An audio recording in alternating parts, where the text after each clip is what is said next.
Hello everyone, I hope you all are having a great time. Today I'm back with another tutorial video, and in this video I'll be guiding you guys through the steps of generating the password of the online banking service of Kotak Mahindra Bank. So if you want to find out how you can do so, then make sure to stick with me till the end of the video.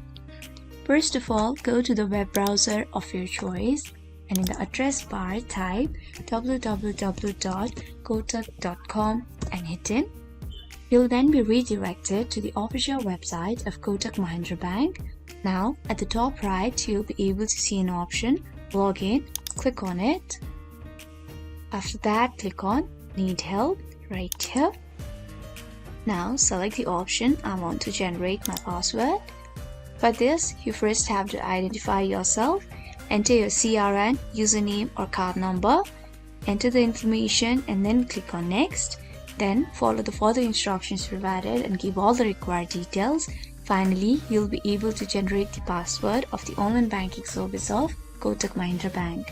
So we have come to the end of the video. I hope this video was helpful for you guys.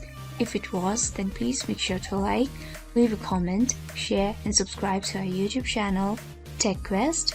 We'll be back with more such videos. Until then, have a great time. Bye-bye.